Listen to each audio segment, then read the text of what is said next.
Innovation et qualité dans les services publics. Ouverture à Abidjan de la deuxième édition d'Expertise publique.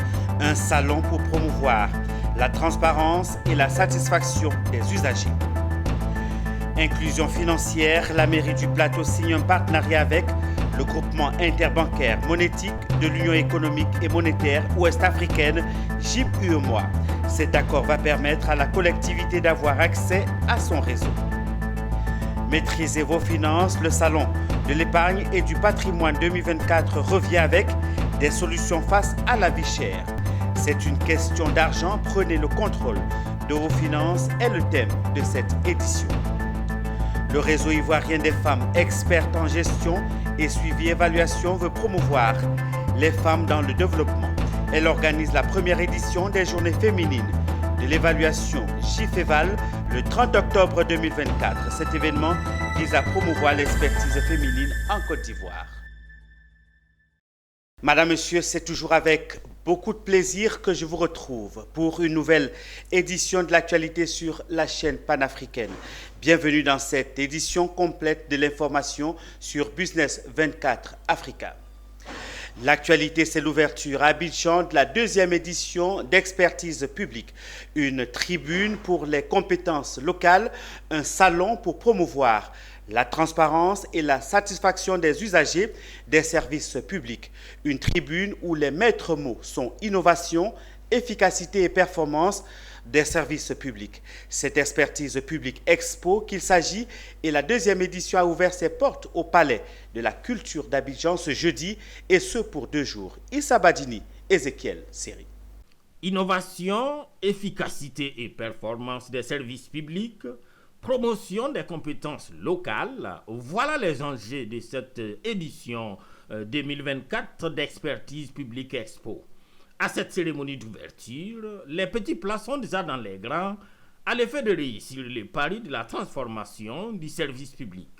Des patrons d'entreprises publiques, des acteurs de la société civile, des experts qualité et innovation ou encore des collectivités locales, mais aussi et surtout à cette cérémonie, des communications, des panels et des expositions.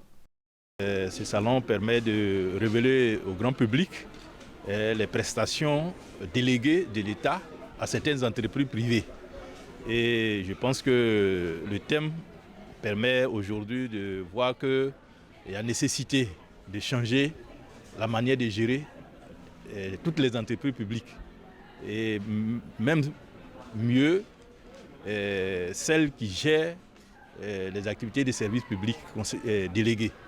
Et je pense que la visite des stands avec les entreprises qui sont représentées, nous voyons que la manière de gérer le service public est en train d'évoluer.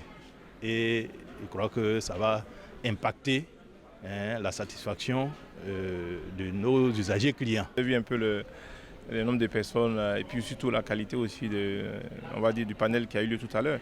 Et l'engouement que ça a suscité. Si on a cette deuxième édition, c'est parce qu'il y a vraiment un réel engouement qui s'est manifesté depuis la première édition et jusqu'à maintenant. Et celle-là, on a voulu vraiment mettre le client au cœur de l'activité parce que tout ce qu'on entreprend, c'est pour un objectif précis.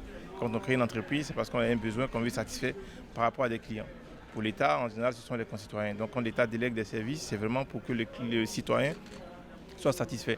Mais pour savoir s'il est satisfait, il faut forcément qu'on ait un retour. Ouvert ce jeudi, Expertise publique expo prend fin demain. Deuxième édition du genre, c'est une initiative du groupe de médias Fraternité Matin en collaboration avec Expertise locale.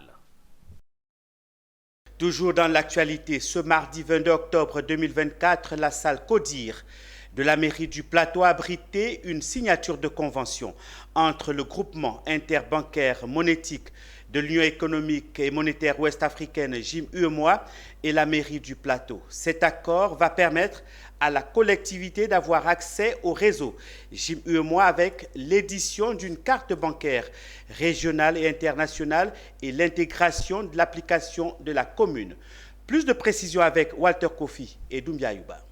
Une commune intelligente où la monnaie fiduciaire laisse place à la carte Plateau Access JIM-UEMOA, une ambition du maire de la commune qu'il matérialise à travers cette signature de convention avec le groupement interbancaire monétique de l'Union économique et monétaire ouest-africain.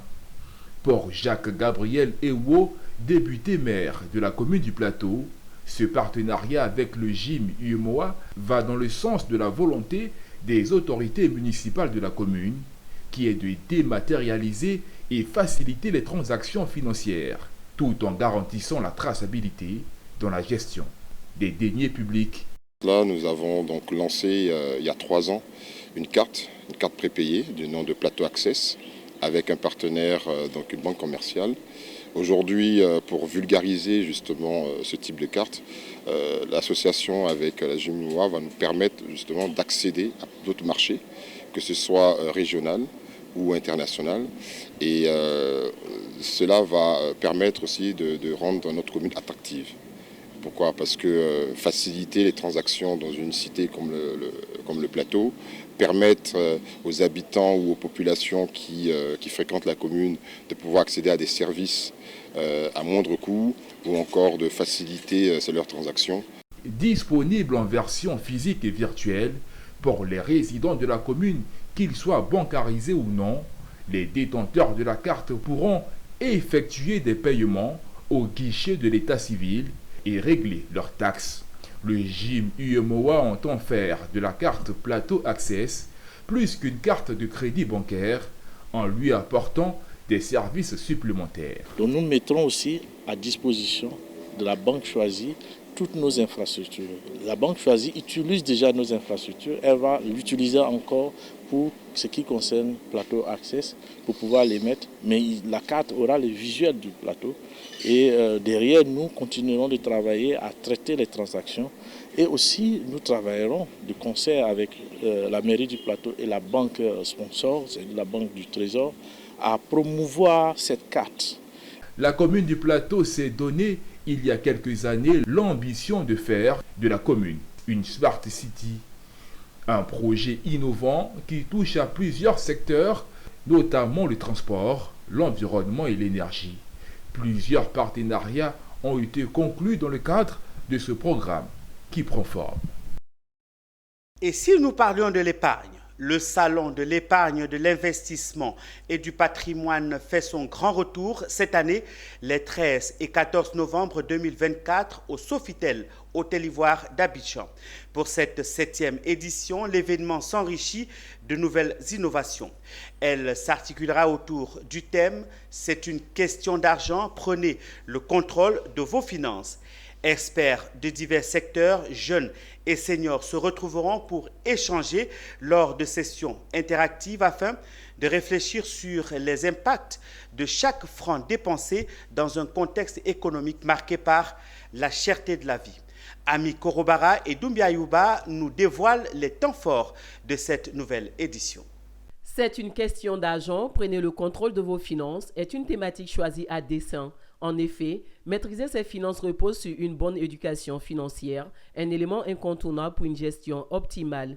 Le CEP 2024 revient pendant 48 heures dans un format hybride, alliant à la fois le présentiel et le digital. Cette année, l'événement met au cœur de ces échanges toutes les personnes souhaitant reprendre en main leurs finances à travers l'épargne efficace et l'investissement. Une édition riche en innovation, comme le souligne Laetitia Ncho, directrice générale du groupe Addict. Apporter comme innovation ce qu'on a appelé l'apéro cash, la masterclass qui parle cash et de la culture du cash. Donc cette année encore, on aura donc à la 2e journée du salon l'apéro cash dans la grande salle, donc dans l'auditorium du Palais des Congrès. Fort. Donc on a la partie des stands pour rencontrer nos partenaires sur leurs stands respectifs pour échanger, être au contact. Vous avez la partie des panels qui permettent justement de pouvoir, sur fond de sujets qu'on détermine par rapport à l'actualité du moment, on invite des experts qui viennent donc justement parler de ces thèmes-là, les décortiquer. En plus de ces nouveautés, le salon de l'épargne, de l'investissement et du patrimoine offre des moments d'échange, de partage, d'expériences lors des sessions phares comme le CEO Talk ainsi que le Young CEO Forum spécialement dédié à la jeunesse. Des formats leur permettant d'apprendre des leaders du secteur et de recevoir des conseils adaptés à leur profil. Masterclass dont j'ai parlé tantôt, le CEO Talk et puis le 2e jour avec l'apéro cash, on a, comme l'année dernière, ce qu'on appelle le Young CEO Talk. Young CEO Talk parce que, vous savez, l'année dernière, dans le programme du gouvernement, on a un programme 2023-2025 qui place la jeunesse au cœur de son dispositif. Et l'année dernière, le salon de l'épargne, le thème était vraiment basé sur la jeunesse. Donc, c'est de la jeunesse à la sagesse. Maîtriser donc ses finances, c'était ça. Hein, voilà. Cette année, on continue encore, toujours avec des jeunes actifs, en se disant, mais on se pose la question, est-ce qu'il ne faut pas commencer l'éducation financière même plus tôt ? Est-ce qu'on ne devrait pas commencer dès le bas âge ? Et c'est d'ailleurs ça me permet de renchérir sur l'ensemble des innovations que nous avons prises, nous au niveau de l'agence, et surtout de la Fondation Hélène que nous avons créée depuis l'année dernière. Comme chaque année, l'événement est soutenu par de nombreux partenaires issus du secteur des finances. Au programme, 12 masterclass thématiques et un large éventail de produits financiers proposés par les exposants. Les participants invités à s'inscrire en ligne pourront accéder gratuitement aux événements qui se dérouleront les 13 et 14 novembre au Sofitel Hôtel Ivoire où 7000 personnes sont attendues.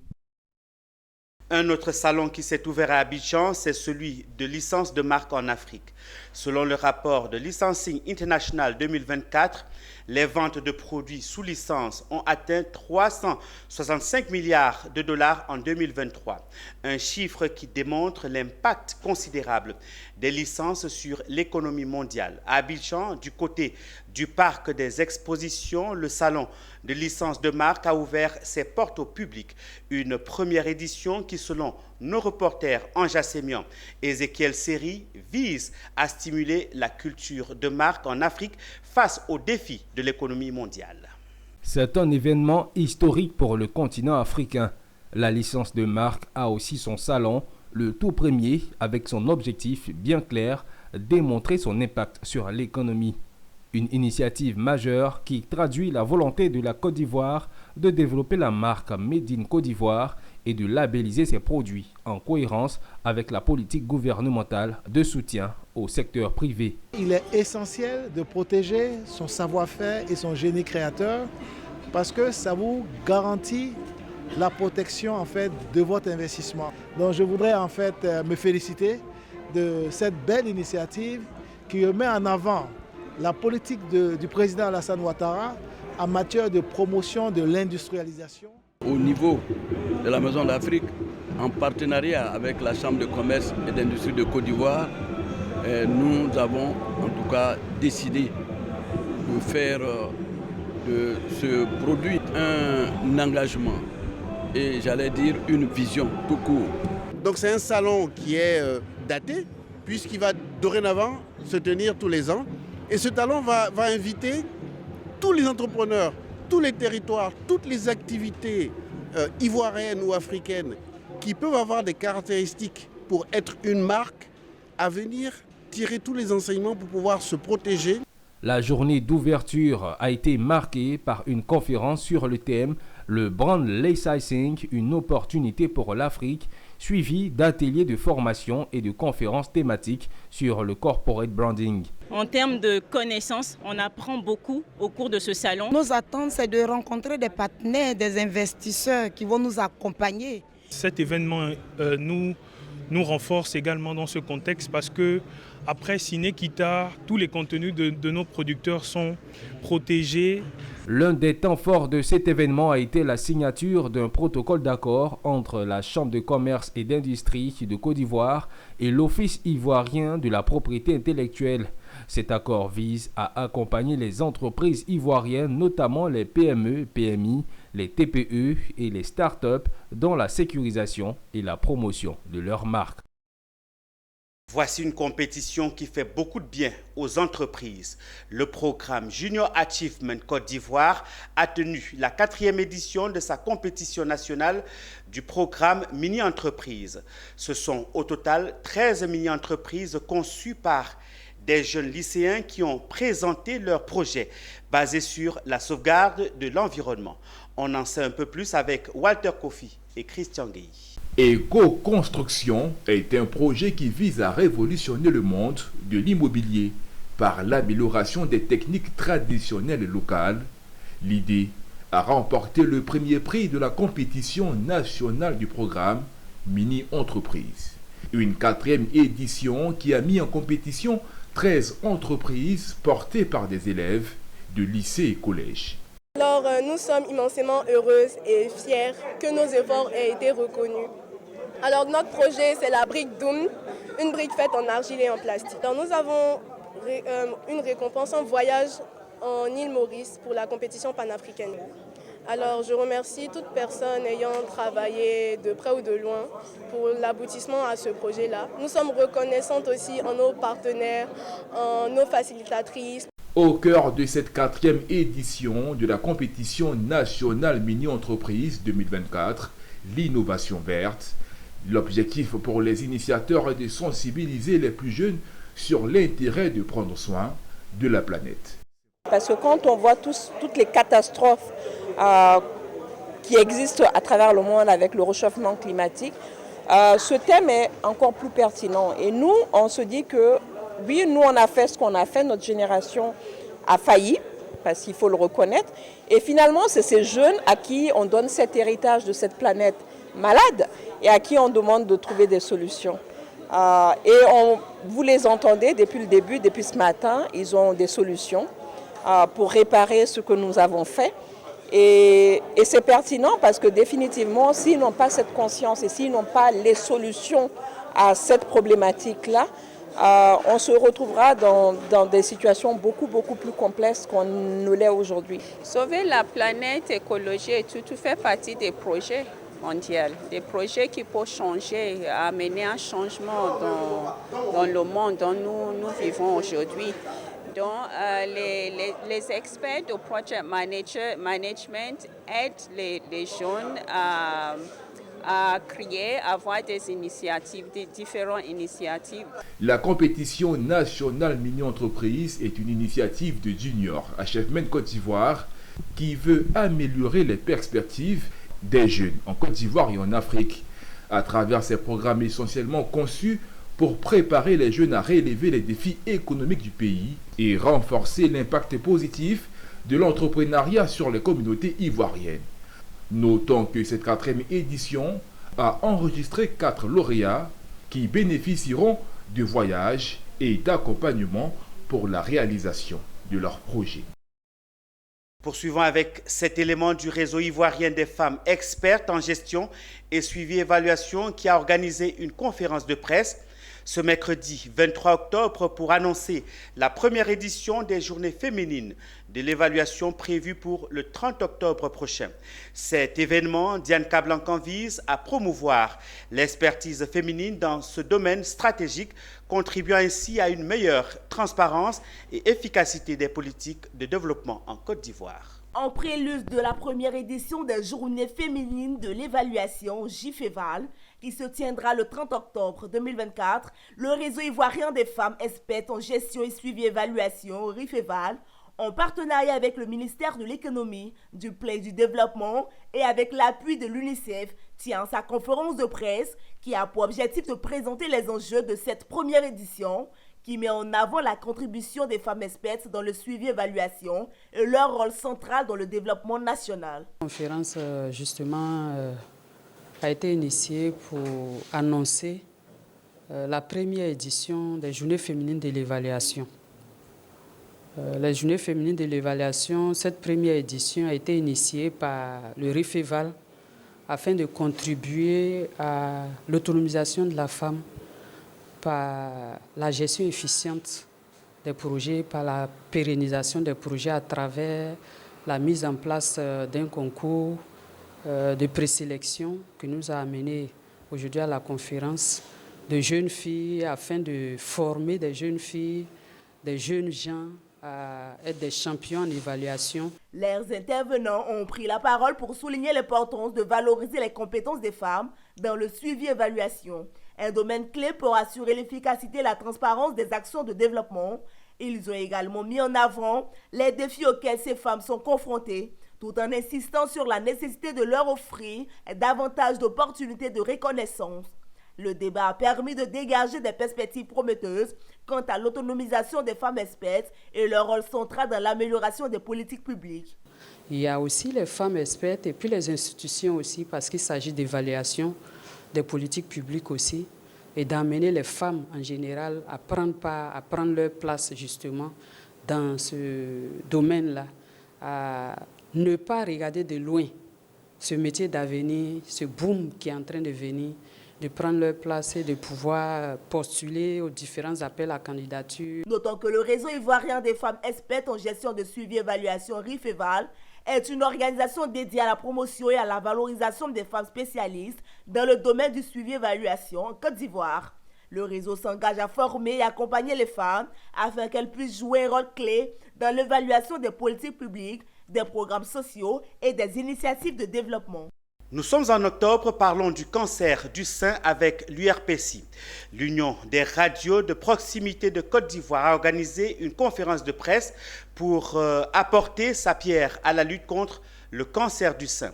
Cette conférence publique qui avait pour thème « Contribution des radios de proximité dans la lutte contre le cancer du sein » a réuni l'URPCI et ses partenaires ainsi que le Programme national de lutte contre le cancer. C'était ce mercredi 23 octobre 2024 à la Maison de la Presse au Plateau. Le compte rendu de Philippe Zabo et c'était ici. Qui mieux que les radios de proximité pour relayer des informations pouvant sauver des vies dans le domaine de la santé? Qui mieux que les radios de proximité pour faire entendre le message de la lutte contre le cancer du sein dans les régions les plus reculées?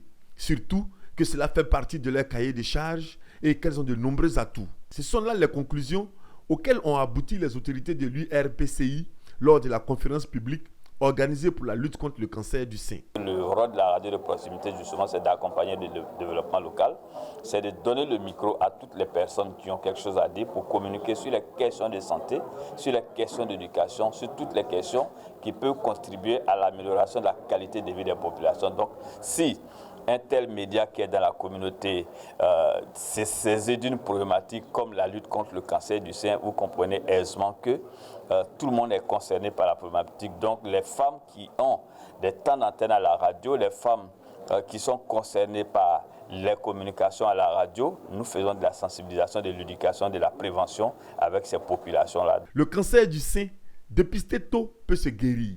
C'est le message que l'URPCI doit porter à ses auditeurs. En faisant cette campagne, c'est aussi emmener nos sœurs qui sont dans les régions reculées, là où la télé n'arrive pas, la radio puisse arriver et les sensibiliser, les informer, afin qu'elles sachent que quand le cancer est dépisté tôt, il peut guérir. Pour le partenaire de l'URPCI, aider les femmes à se dépister contre le cancer du sein est un devoir. Le cancer est un fléau. Et il était important qu'on puisse contribuer à vulgariser le message pour que les personnes vulnérables puissent être informées. La cérémonie a pris fin par une séance de dépistage des femmes contre le cancer du sein. Pour rappel, la Côte d'Ivoire compte plus de 150 radios de proximité. Parlons de l'environnement, surtout du plan de restauration de la réserve botanique de Divo. Et là, nous sommes dans l'actualité régionale. Créée en 1935, la réserve botanique de Divo est un joyau environnemental abritant une grande diversité biologique. Cependant, au fil des décennies, cette réserve a subi de nombreuses dégradations. Aujourd'hui, la question cruciale est comment restaurer et protéger cette réserve pour la faire revivre et en faire d'ici 2030 un véritable trésor de biodiversité. C'est tout l'enjeu de l'atelier de présentation du plan de restauration fruit de contribution consolidée de différentes parties prenantes. Zénab Dosso, Tima Traoré. Une réserve botanique restaurée et les espèces d'arbres sauvées. C'est le nouveau visage qu'ils veulent donner à la réserve botanique de Divo d'ici 2030, après des années de perturbations. Experts, communautés locales, autorités et partenaires techniques et financiers engagent les réflexions pour sauver la réserve botanique de Divo. Le plan de cette restauration a été présenté au cours de cet atelier qui s'inscrit dans le cadre du projet « Renforcer la capacité de restauration des espèces d'arbres menacées dans les paysages cacaoyers de Côte d'Ivoire ». Une initiative du CIFOR-ICRAF, Centre de recherche forestière international et Centre international de recherche en agroforesterie, en collaboration avec plusieurs structures de recherche. Elle est financée par l'initiative Darwin, le département pour l'environnement, l'alimentation et les affaires rurales et le gouvernement du Royaume-Uni. La restauration, c'est d'abord prendre conscience de la dégradation de ce trésor. Et pour prendre conscience, il y a les autorités gouvernementales qui ont déjà pris conscience, qui ont lancé donc des programmes, ma foi, de restauration au niveau national. Pour nous, au niveau de la réserve, il était important donc d'associer toutes les parties prenantes, avec en premier lieu les riverains. Le plan d'aménagement est mis en valeur. Démarrer effectivement, c'est aussi dire que nous devons pouvoir déjà insérer, sinon cultiver au niveau de cette réserve, les espèces rares qui sont en voie de disparition pour leur préservation durable. Une synergie d'action en phase avec la stratégie globale du gouvernement à travers le ministère des Eaux et Forêts, représenté par le directeur général des forêts et de la faune. Il a été fait un inventaire qui a montré que dans la zone des Divos, il y a certaines espèces qu'on ne retrouve plus dans le domaine rural si ce n'est dans cette réserve-là.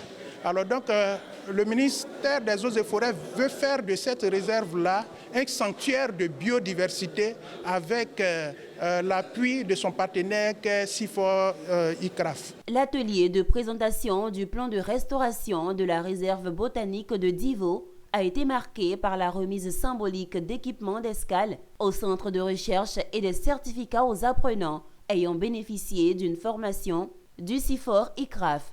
La réserve botanique de Divo, située dans la région du Lodjibois, est un important patrimoine naturel de 6800 hectares. Toujours en environnement, le village Zida dans la sous-préfecture de Grand Laou a accueilli la 10e édition du prix vert pour la conservation du parc national d'Azani. C'était le 19 octobre 2024. C'est le village Nandibo 2 qui a empoché le prix du meilleur village éco-citoyen et de la meilleure association villageoise. Retour sur cette actualité avec Philippe Zabo.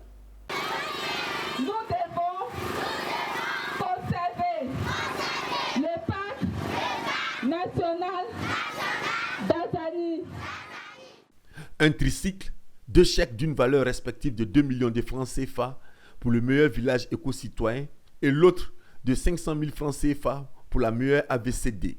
2 trophées et 2 diplômes.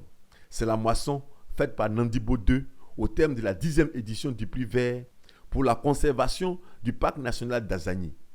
Institué par la direction de zone sud de l'Office ivoirien des parcs et réserves, ce prix vise un unique objectif que fait savoir le président du comité de gestion locale du parc national d'Azani, par ailleurs préfet du département de Grand Laou. Permettez-moi de vous rappeler que le prix vert a été institué depuis 2015 pour créer une saine émulation entre les 11 villages riverains du parc dans le but de développer des attitudes éco-citoyennes chez les populations tout en les encourageant à réaliser des activités génératives de revenus compatibles avec les objectifs de conservation du parc.